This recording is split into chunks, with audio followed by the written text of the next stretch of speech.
what does it mean? What does it mean? Death to the IDF, yeah. You tell me what you think it means.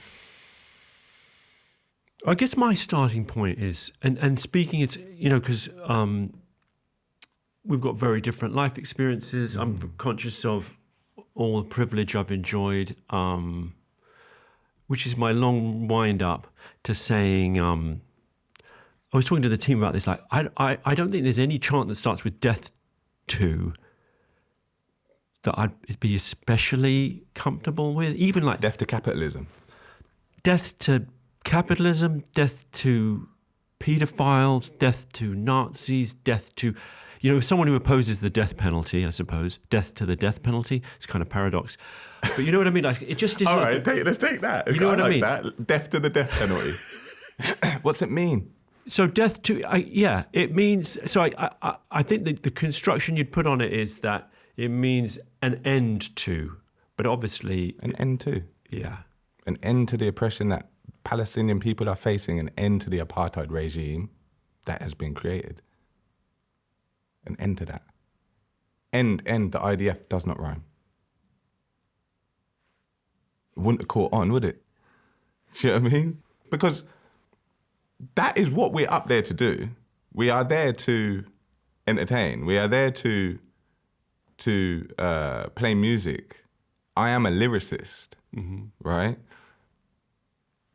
Death to IDF rhymes.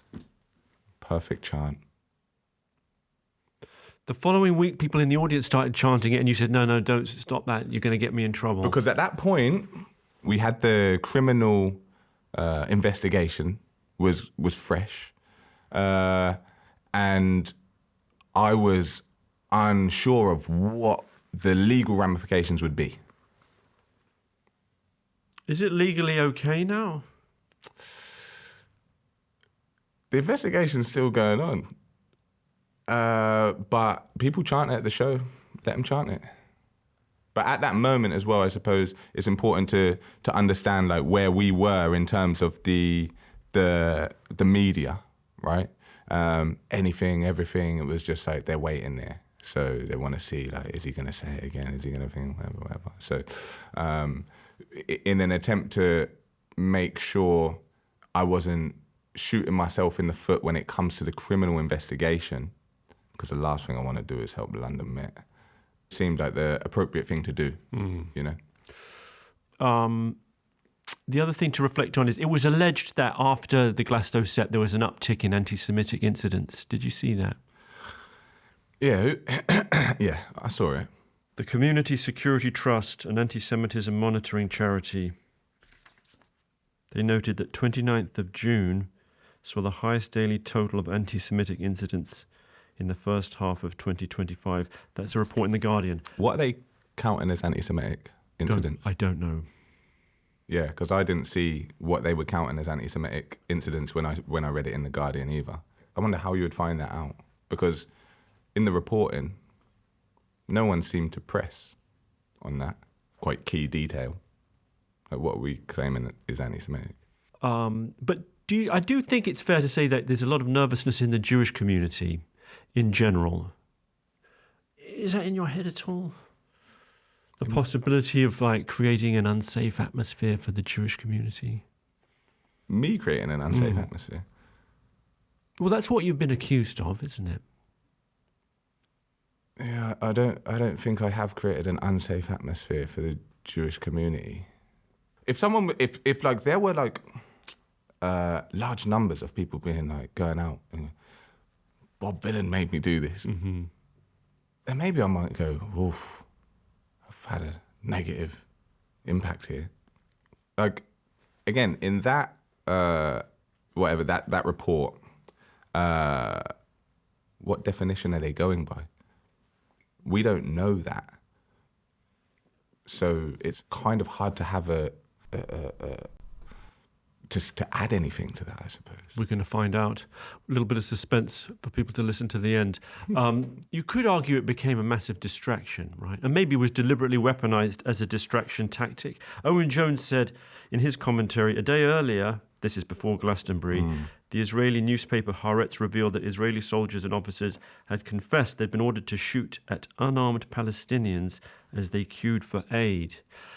At the same time, Ted Cruz, the American senator, is using you and the chant as a stick to beat anyone who disagrees with Israeli policy with. That's an American senator with a huge international profile. So I guess it's a distraction, but in that sense, maybe it's a tactical error. Even if leaving aside the morality of it or otherwise, you could say you've opened the door to the possibility of people weaponizing a chant and just getting obsessed with that instead of focusing on the real issue. But they were doing everything they could to not focus on the real issue anyway. And it's not like they were so focused on the well-being of Palestinian people in the first place. And then, oh no, here comes Bob Vylan and distracts us all. And now we have to comment on this, you know? No, it wouldn't have changed their outlook, but you could argue that it gave them an opportunity to distract millions of people or hundreds of thousands of people and say, like, here, this is the problem. It's not people being killed, civilians being bombed and killed, and children being bombed and killed in Gaza. The problem is we got a punk rock artist saying death to the idea. That becomes an opportunity to misdirect.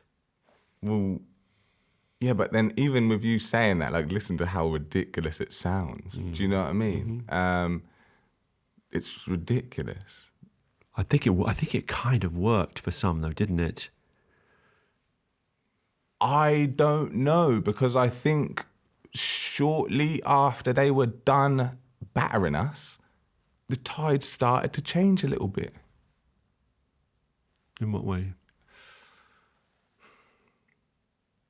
Well, I think having to have that conversation about the chant, as they were all having amongst themselves, it created this discourse within the media of, is the chant right? Is it okay to say?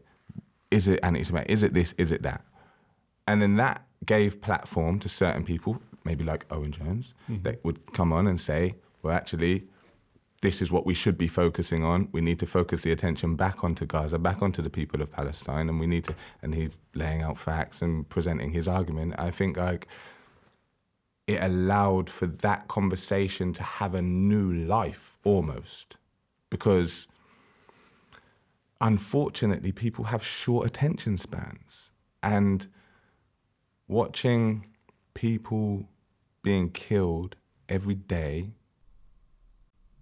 in real time for the last 2 years, so vividly, so prominently, I think a lot of people just got numb to it. They stopped even seeing these individuals as actual people, start seeing them as numbers. But it's disgusting. Who cares about the chant? Why is that the conversation that they're having? But I do think within that conversation, it allowed to bring the issue back to the front page. Do you stand by the chant, and would you chant that on stage now? Oh yeah, like what if I was to go on Glastonbury again tomorrow? Yeah, I would do it again. I'm not regretful of it. I'm not regretful of it.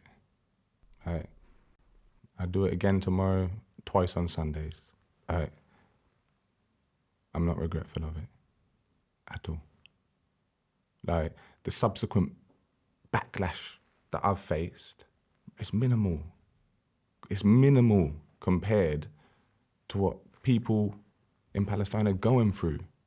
If that can be my contribution, if I can have my Palestinian friends and people that I meet from Palestine that have had to flee, that have lost members in double digits of their family, and they can say, yo, like, your chant, I love it, or it gave me a breath of fresh air or whatever. And I don't want to overstate the importance of the chant. That's not what I'm trying to do. But like, if I have their support, and they're the people that I'm doing it for, they're the people that I'm being vocal for, then what is there to regret?